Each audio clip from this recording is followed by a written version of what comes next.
In a quiet corner of the United States where winters came softly and summers stretched like warm golden ribbons lived a man named Aaron whose life had once been filled with dreams that shined brighter than the morning sun, but over the years those dreams slowly faded like old photographs left too long in the light, and now he moved through his days with a heaviness that settled inside him like a quiet storm waiting to break, yet somehow never breaking at all. He lived alone in a small apartment above an old bakery where the smell of fresh bread greeted him every morning, reminding him that life still had something gentle to offer even when everything inside him felt worn and tired.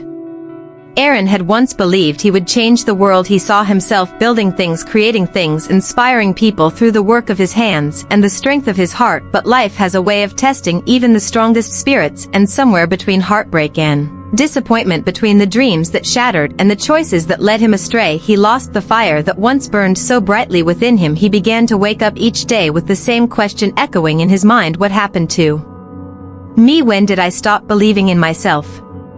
He worked at a local warehouse lifting boxes, stacking shelves, moving items from one place to another, a job that kept his hands busy but left his heart untouched. Each day felt like the one before, and each night he would sit by his small window watching the world outside move forward while he stayed still as if frozen in a moment that only he could feel, time passing him by like a tide he could not stop, yet he never stepped into its flow.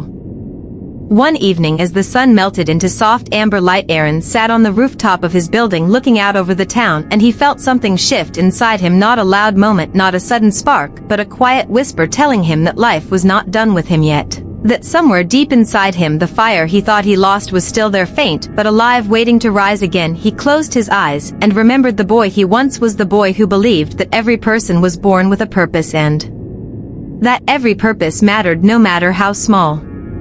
The next morning he woke up with a strange determination in his chest, a feeling he had not felt in years. He walked to the mirror and saw not the tired man he had grown used to seeing, but someone who still had time, someone who still had possibilities, someone who still had a chance. He whispered to himself, "You are not finished, your story is not finished," and even though the words felt fragile, they were enough to make him take his first step toward change. Aaron began to walk every morning before work through the quiet streets of his town, feeling the cool air on his skin and the gentle rhythm of his footsteps reminding him that movement was life, that progress, however slow, was still progress. He started reading again, filling his mind with the wisdom of people who had fallen and risen again, people who had faced darkness and created their own light, and the more he learned, the more he realized that he was not alone, that every human carries a silent battle, and every silent battle has a path forward if one is willing to take it, even when the path is unseen. Weeks passed and Aaron felt his heart waking up like a garden touched by the first rain after a long drought. He began helping people at work, offering kindness where there was anger, offering patience where there was frustration. He learned that sometimes healing begins not with fixing what is broken inside, but by giving to others what you struggle to find for yourself. He started small acts of kindness that reminded him that he still mattered, that his presence in this world still held meaning.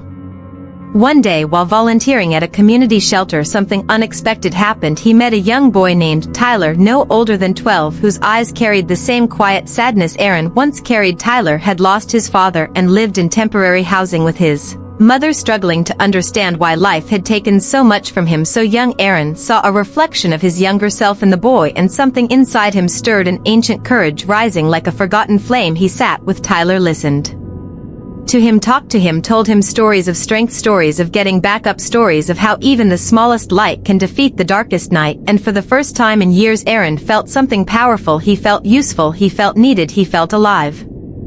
Tyler began looking up to Aaron as if he were the only steady thing in a world that kept shifting, and Aaron realized that he was not just helping the boy, he was helping himself, becoming the person he once needed in his own childhood, becoming the guide he never had, becoming the strength he wished someone had given him when he lost his way. And through helping Tyler, Aaron discovered his own forgotten purpose, a purpose not found in titles or achievements, but in the human heart's ability to lift another heart when it is falling.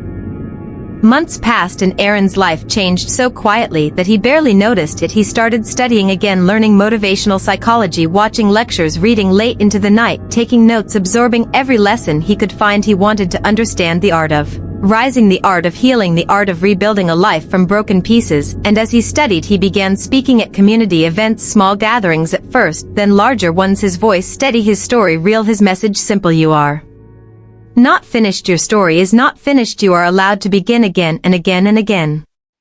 People listened because they felt the truth in his words, they saw the sincerity in his eyes, they felt the warmth in his presence, and Aaron, who once felt invisible, now became a light that others followed, not because he was perfect, but because he was honest and brave and willing to stand in his truth. This journey of helping others, helping himself, healing others, healing himself kept growing, and one day he was invited to speak at a large event in another city, a moment that felt unreal, as if life had come full circle. He stood on the stage in front of hundreds of people, lights shining on him, hearts listening to him, souls waiting for something that might change them even a little. He took a deep breath and began to speak, not from his mind, not from a script, but from his heart, from the wounds that had once hurt him most, from the lessons he had learned crawling through darkness, from the hope that now filled him like morning light. He spoke about failure, about loss, about the silent pain that so many people carry. He spoke about how easy it is to stop believing in yourself and how possible it still is to start again. He spoke about the power of small steps, the strength of persistence, the beauty of getting up one more time even when your hands are shaking and your voice is weak. The audience listened closely, some with tears in their eyes, some with their hearts rising with each word.